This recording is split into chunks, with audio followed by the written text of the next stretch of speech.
5. 마을 원로 아나그노스티 영감님께서 선생님께 문화를 여쭈라고 하시면서 부디 댁으로 오셔서 식사라도 함께 했으면 어떻겠느냐고 하십니다. 마침 불 까는 사람이 돼지 불알을 까러 우리 마을로 들어옵니다. 좋은 기회죠. 그 부부는 맛이 기가 막힙니다. 사모님이신 키리아 마룰리아 할머니께서 그 부분만 모아다 선생님을 위해 특별 요리를 만드신답니다. 마침 오늘이 두 분의 손자인 미나스의 생일이어서 이해한테 덕담을 들려주시면 더욱 좋고요. 그레타 농가를 방문하는 건 참으로 기쁜 일이다. 눈에 띄는 게 모두 신기하다. 벽난로 등잔, 벽에 나란히 놓인 오지 항아리들, 몇 개 안 되는 의자, 식탁, 들어가면 안쪽으로 벽에다 뚫은 구멍에다 넣어놓은 냉수 주전자가 그러하다. 대들보에는 모과 석류 그리고 셀비어, 박하, 고추, 로즈메리, 세이보리 열매의 두름이 걸려있다. 방 한쪽 끝에 서너 단짜리 나무 계단이 있어 약간 도두운 바닥으로 이어지고 거기에 평상이 하나 있고 그 위에는 灯과 함께 성상이 놓여있다. 집은 일견 텅 빈 것 같지만 그 안에 필요한 건 다 있는 걸 보면 사람이 사는데 필요한 것은 별로 많지 않나 보다. 때마침 가을 해까지 따사롭게 비치는 아주 좋은 날씨였다. 우리는 집 앞 조그만 뜰에 앉았다. 위로는 열매를 잔뜩 맺은 올리브 나무가 있었다. 은빛 잎새 사이로 멀리 평화롭게 잠든 바다가 보였다. 희끗한 구름이 쉴 새 없이 태양 앞을 지나쳐 그럴 때마다 대지는 숨이라도 쉬는 듯이 슬퍼 보이다. 기뻐 보이다 했다. 좁은 뜰 저쪽 구성에서는 불알이 거세된 돼지가 고통을 참지 못해 고래고래 소리를 지르는 바람에 귀가 먹먹했다. 벽난로 불에다 키리아 마룰리아 할머니가 요리하는 냄새는 우리 콧구멍을 자극했다. 우리의 대화의 주제는 어디 가나 변함없는 중요 관심사인 옥수수 농사, 포도 농사 그리고 비 이야기였다. 아나그노스티 영감의 귀가 살짝 멀어 우리는 소리를 질러야 했다. 그는 자칭 자존심이 강한 귀를 가진 사람이었다. 그 늙은 크레타인은 아늑한 계곡의 나무처럼 평탄하고 안온한 인생을 살아왔다. 태어나고 자라고 결혼했다. 아이들을 낳았고 살 만큼 살아 손자도 보았다. 몇 턴 죽어서나 나머지는 살아주었다. 그러니 대 끊어질 염려는 없는 셈이었다. 그레타 노인은 특히 통치 아래에 있던 옛날을 회상하며 자기 아버지로부터 들은 아낙네들이 하나님을 두려워하고 신심을 가졌기 때문에 일어났던 기적을 이야기해 주었다. 여기들 보시오. 여러분에게 얘기하는 이 늙은 아나그노스티를 주목해 주시오. 내가 태어난 것만 해도 기적이었소. 내 영혼을 걸고 말하지만 기적이었고 말고. 그때 일을 들으면 놀라 자빠질게요. 놀란 나머지 하나님이 자비를 베푸셨도다. 이러고는 성모 마리아 수도원으로 달려가 성모님을 위해 초 한 자루를 키우게 될 거요. 그는 성호를 긋고 나서 부드러운 목소리, 잔잔한 어조로 이야기를 시작했다. 그 당시 우리 마을에 돈 많은 터키 여자가 하나 살았어요. 그 여자 영혼에 저주가 내리기를. 이 잡것이 아이를 배웠는데 어느 맑은 날 드디어 낳을 때가 되었죠. 사람들은 여자를 침상에다 눕혔고 이 잡것은 거기에서 사흘밤 사흘낮을 내리 암소처럼 소리를 질렀어요. 하지만 그래봐야 애가 나와야 말이지. 그래서 이 잡것의 친구 하나가 그 영혼에도 저주가 내리기를 충고했다더군. 차프한움 아무래도 메리엄에게 도움을 청해야겠어. 특히 잡것들은 성모 마리아님을 메리엄이라고 부른답니다. 무소불능하신 우리 성모님을. 차프란 년이 소리를 질렀죠. 못하래 그 여자를 불러 그 여자 이름을 부르니 차라리 죽고 말겠어. 그러니 진통은 시간이 갈수록 더할 밖에. 또 하루가 지나고 밤이 지났죠. 차프 한웅은 죽으라고 소리를 질렀지만 애는 나오지 않았죠. 어떻게 되었겠어요? 이 잡것은 고통을 더 이상 참을 수 없었지요. 그래서 할 수 없이 소리를 지르기 시작했대요. 메리엠. 그래봐야 무슨 소용이 있나? 고통은 그치지 않았고 아이는 나올 생각도 안 하. 그래서 친구가 말했지요. 그 여자는 터키 말을 모르는 모양이다. 그래서 이 잡것은 또 소리를 질렀다는군. 루미스의 처녀여. 이 루미스의 처녀라는 말은 로마의에서 차용한 이슬람교 용어로 기독교인 혹은 이교도란 뜻이랍니다. 루미스의 처녀여. 망할년. 루미스가 뭐야? 고통은 점점 더했지. 제대로 불러야지. 제대로 안 부르니까 안 오는 거 아니니? 친구가 소리쳤대요. 그래서 이교도 잡녀는 큰일 났구나 하고 허파가 터져라고 냅다 소리를 질렀겠다. 성모님, 그랬더니 말이 떨어지기가 무섭게 애가 자궁에서 쑥 빠져나오는데 뱀장어가 뻘속을 빠져나오는 형국이라. 이게 주일에 있었던 일인데 그 다음 주일에 우리 어머니가 진통을 시작하셨대요. 우리 어머니 역시 고생께나 하셨죠. 고통이 심해지자 불쌍하신 어머니는 소리를 지르셨대요. 성모님, 아이고 성모님 하고. 그래도 애는 안 나오더래요. 우리 아버지는 마당 한가운데 땅바닥에 앉아 계셨다고 합디다. 어머니의 고통을 보다 못해 이 양반은 잡수시지도 마시지도 못하셨대요. 이 양반은 성모님이 영 못마땅했어요. 지난번 차프라는 잡년이 불렀을 때는 목이 부러져라 하고 달려와 애를 뽑아주더니 이번에는 기독교인이 고통을 당하고 있는데도 나흘째가 되자 우리 아버지는 더 이상 도저히 못 참게 된 거지요. 이 양반은 서슴없이 쇠사랑을 집어들고는 순교한 동정녀 수도원으로 달려갔어요. 성모님 저희를 구원하소서. 거기 당도하자 몹시 화가 났던 참이라 성호도 끊지 않고 들어가 문을 쾅 닫고는 바로 성상 앞으로 달려갔대요.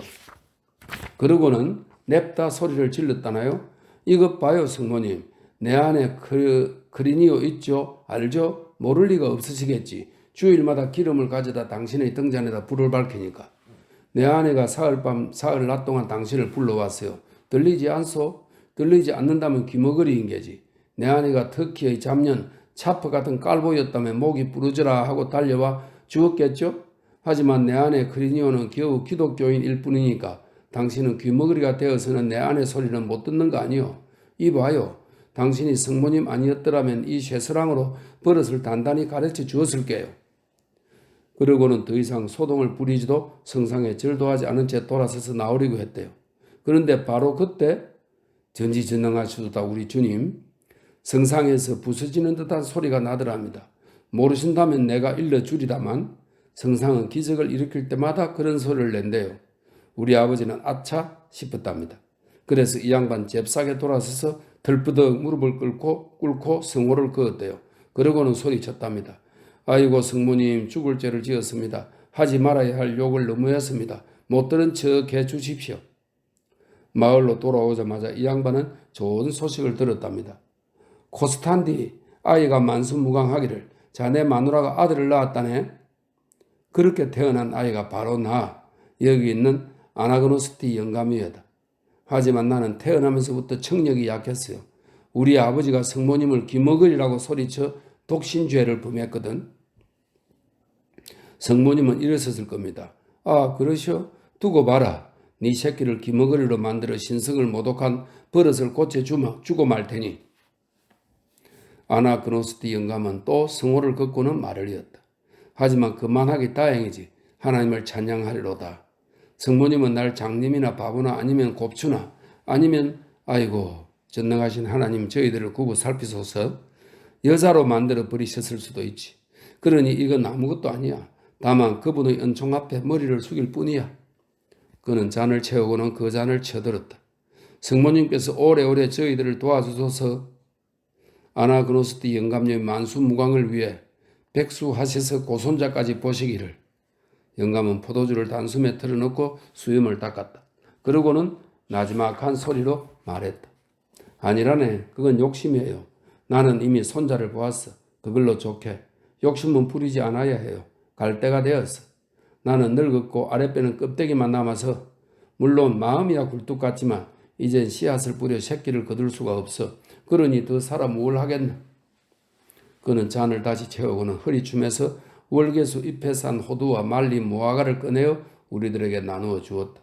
그러고는 혼자만 하듯이 중얼거렸다. 내 가진 것 모두 애들에게 나누어 주었어요.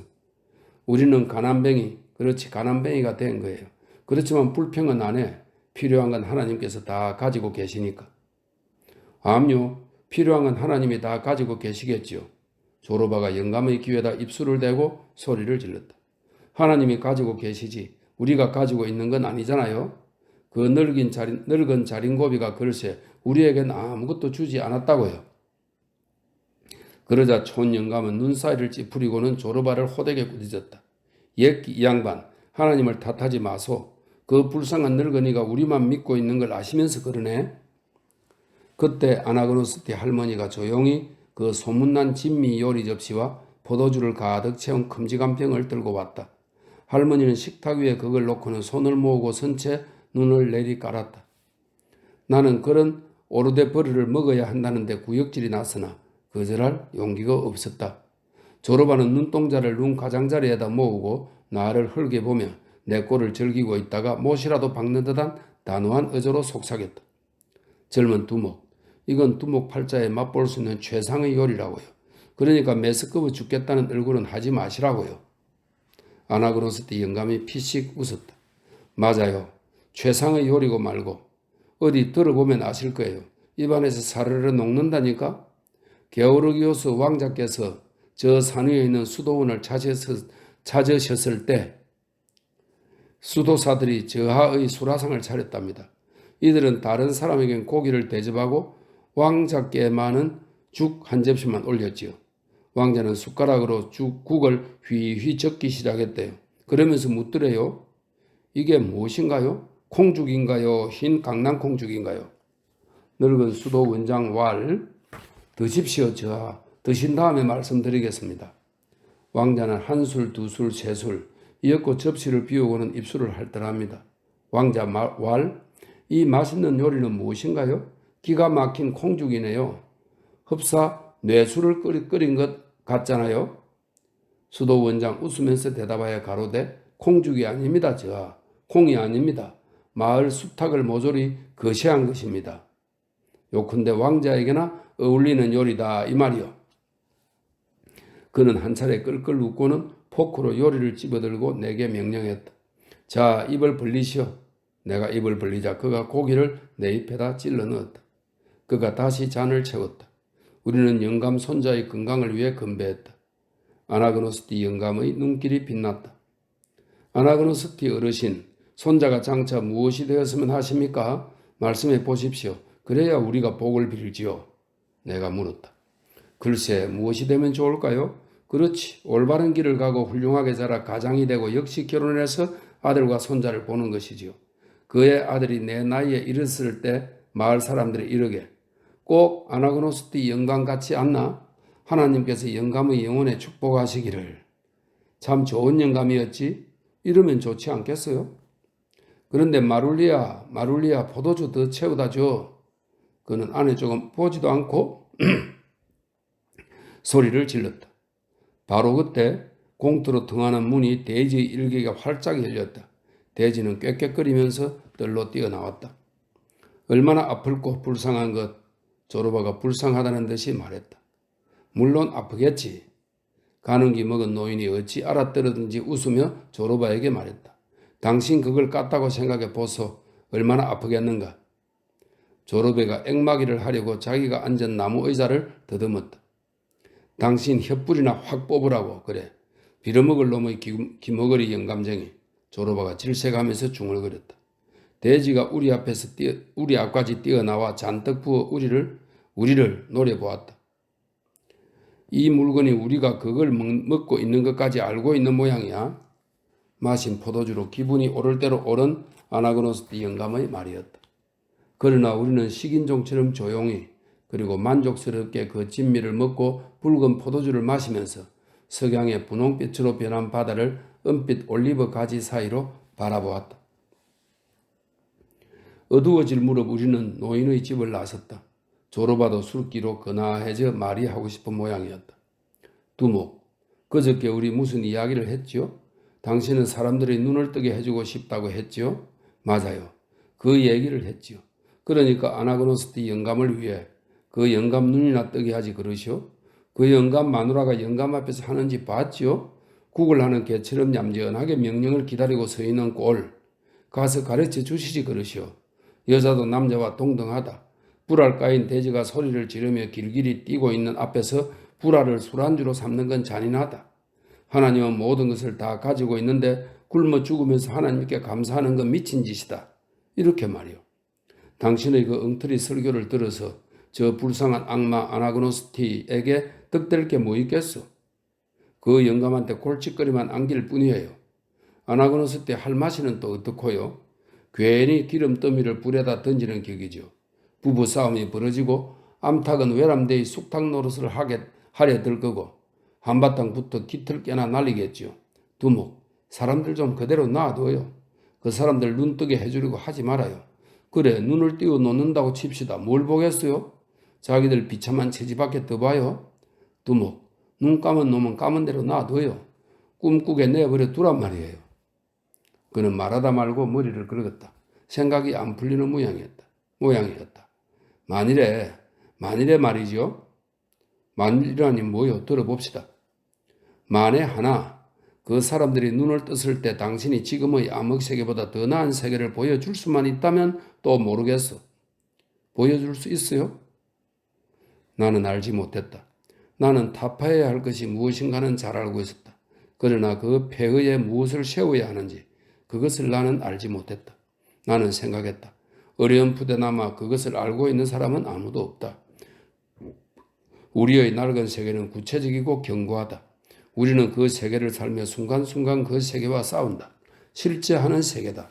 미래의 세계는 아직 태어나지 않았다. 그것은 환상적이고 유동적이며 꿈을 빚는 재료인 빛으로 만들어진 것이다. 그것은 광풍, 사랑, 정오, 상상력, 행운, 하나님, 그 광풍에 휩쓸린 한 조각 구름이다. 지상의 가장 위대한 선지자는 사람들에게 한마디 표어를 줄 수 있을 뿐이다. 그 표어가 막연할수록 선지자는 더 위대한 것이다. 조르바가 비웃음을 머금은 얼굴로 나를 바라보고 있어 골이 났다. 있어요. 나는 보다 나은 세계를 줄 수 있어요. 내가 대답했다. 있어요? 어디 좀 들어봅시다. 설명할 수 없어요. 설명해 봐야 조르바 당신은 이해할 수 없을 겁니다. 보여줄 게 없으니까 그러는 거지. 젊은 두목, 날 돌대가리로 보지 마시오. 어디서 내가 얼떡이라는 소리를 들었다면 그 소리를 한 놈들이 틀린 거요. 나도 아나그노스티 영감보다 더 배운 건 없지만 어떻게 해도 그 영감만큼 멍청할 수는 없어요. 그래, 내가 이해하지 못할 수준이라면 그 멍청이와 돌대가리 옆에 내는 어떨 것 같소? 이 세상의 수많은 아나그노스티는 또 어떻고 당신이 그들에게 보여줄 게 기껏해야 더 많은 어두움밖에 더 있어요? 그 사람들 지금까지 꽤 잘들 살아왔어요. 새끼 낳고 손자도 보고 하나님이 그 자들을 귀머거리나 장님으로 만들어도 하나님을 찬양하리로다 어쩌고 합니다. 그 자들은 그 비참한 상태가 편한 거예요. 그대로 놔두고 아무 소리 하지 말아요. 나는 입을 다물었다. 과부 내 뜰을 지나고 있었다. 조르바는 잠깐 걸음을 멈추고 한숨을 쉴 뿐 말을 하지 않았다. 소낙비가 한 차례 내린 것이 분명했다. 공기에서 싱싱한 흙냄새가 났다. 초저녁 별이 나타났다. 초승달이 빛나고 있었다. 달은 초록빛이 감도는 노란색의 부드러운 차양 같았다. 하늘 가득히 따사로움이 흘렀다. 이런 생각이 들었다. 조르바는 학교 문 앞에도 가보지 못했고 그 머리는 지식의 세례를 받은 일이 없다. 하지만 그는 망고 풍상을 다 겪은 사람이다.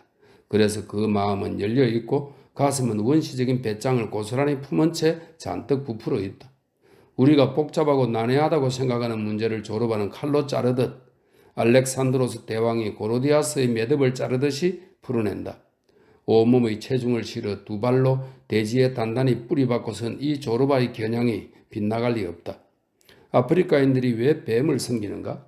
온몸으로 땅을 쓰다듬는 뱀은 대지의 모든 비밀을 알 수밖에 없기 때문이다. 그렇다. 뱀은 배로, 꼬리로, 그리고 머리로 대지의 비밀을 안다. 뱀은 늘 어머니 돼지와 접촉하고 동거한다. 조르바의 경우도 이와 같다. 우리들 교육받은 자들이 오히려 공중을 나는 새들처럼 골이 빈 것들일 뿐. 하늘의 별은 수를 불려 나갔다. 별들은 인간에게 무심하고 잔혹하고 냉소적이며 무자비했다. 우리는 더 이상 말이 없었다. 두려운 마음으로 하늘을 올려다 보기만 했다. 시시각각 동쪽의 새 별들에 불이 붙으며 하늘의 화재를 넓게 퍼뜨리고 있었다. 오두막에 도착했다. 저녁 먹을 생각이 없어진 나는 바닷가 바위 위에 앉았다. 조르바는 오두막에 불을 켠 다음 혼자 저녁을 먹고 어슬렁 걸어와 내 옆에 앉으려다 마음을 고쳐 먹었는지 다시 들어가 매트리스에 누워 골아 떨어졌다. 바다는 죽은 듯이 고요했다. 유성들의 일제 공격을 받았지만 대지는 미동도 신음도 없었다. 개도 짖지 않았고 밤새도 지적이지 않았다. 은밀하고 위험한 완전한 정적, 그 정적을 만들어내고 있는 것은 무수한 절규들이었다. 너무 먼 곳, 우리 내면의 심연에서 흘러나오고 있기에 우리가 듣지 못하는 절규들이었다. 나는 오직 내 관자놀이와 목의 정맥을 흐르는 피의 동맥만을 분간할 수 있을 뿐이었다. 호랑이의 노래, 생각이 여기에 미치자 몸서리가 쳐졌다. 인도에서 밤이 깔리고 나면 낮은 목소리로 부르는 슬프고 단조로운 노래가 들린다. 멀리 들리는 맹수의 하품 같은 느리고 야성적인 노래. 이것이 호랑이의 노래다. 사람의 심장은 강렬한 예감을 느낄 때처럼 벌떡거리며 터져나올 길을 찾아 헤맨다. 그 무수한 노래를 생각하자 비었던 내 가슴이 차차 차오르기 시작했다. 내 귀가 재구시를 하면서 정적이 외침 소리가 되었다. 마치 내 영혼도 그 노래로 이루어져 있어 그 소리를 들으려고 몸을 빠져나가고 있는 것 같았다. 나는 허리를 굽히고 바닷물을 한 움큼 길어 올려 이마와 관자놀이를 죽였다. 정신이 좀 드는 기분이었다. 내 존재의 심연에서 절규들이 험악하게 혼란에 빠져 고통을 드러내며 메아리 치고 있었다. 호랑이는 내 안에 있고 표효하고 있었다. 순간 나는 목소리를 분명하게 들었다. 붓다의 목소리였다. 나는 도망치려는 듯이 빠른 걸음으로 물가를 걷기 시작했다. 얼마 전부터인가 나는 한밤중에 혼자 있을 때 주위가 침묵에 휩싸이면 그의 목소리를 들어봤다. 처음에는 망가처럼 슬프고 하소연하는 듯한 목소리였는데 나중에는 노기를 띠며 꾸짖는 단호하게 명령하는 듯한 소리로 변했다. 그 소리는 자궁을 떠날 때가 된 아이처럼 내 가슴 내부를 걷어차고는 했다. 자정에 가까웠으리라. 하늘에 검은 구름이 모였고 굵은 빗방울들이 내 손에 떨어졌다. 나는 아랑곳하지 않았다. 나는 뜨겁게 타는 대기 속에 빠져 있으니까 나는 양쪽 관자놀이에 일렁이는 화염을 느낄 수 있었다. 때가 왔다. 나는 그렇게 생각하며 몸을 들었다. 붓다의 윤회 바퀴가 나를 싣고 떠난다. 이제 초자연적인 짐에서 나 자신을 해방시킬 때가 온 것이다. 나는 급히 오두막으로 돌아가 등에 불을 밝혔다. 불빛이 이르자 조르바는 눈꺼풀을 깜빡거리다 눈을 뜨고 종이 위에 몸을 굽히고 글을 쓰는 나를 보았다. 그는 내가 알아듣지 못할 소리를 몇 마디 짓거리고는 벽 쪽으로 휙 돌아 눕더니 다시 골아떨어졌다. 나는 급히 갈개섰다. 바빴다. 붓다는 내 안에서 모든 준비를 갖추고 있었고 나는 붓다가 상징으로 뒤덮인 푸른 띠처럼 나의 뇌에서 풀려나오고 있는 것을 볼 수 있었다. 띠는 빠른 속도로 풀려나왔다. 나는 따라잡으려고 필사적으로 노력했다. 나는 썼다. 모든 것은 극히 간단했다. 쓰는 게 아니라 받아 적었던 것이었다. 자비와 체념과 공으로 이루어진 전 세계가 내 앞에 나타났다. 붓다의 궁전들, 후궁의 여인들, 황금마차, 세 번의 숙명적인 만남, 늙은 자와 병든 자와 죽은 자입니다. 출가, 고행, 해탈, 중생, 제도의 선포, 땅은 노란 꽃으로 뒤덮였다. 거지들과 왕들은 황색 가사를 입었다. 돌과 나무와 육신은 가벼워졌다. 영혼은 바람이 되고 바람은 정신이 되었으며 정신은 무가 되었다. 손가락이 아파오기 시작했다. 그러나 나는 멈출 수도 멈추고 싶지도 않았다. 환상은 살같이 지나가며 사라지려 했다. 나는 그 환상을 따라잡아야 했다. 아침에 조르바는 원구에다 머리를 쳐박고 자는 나를 깨워야 했다.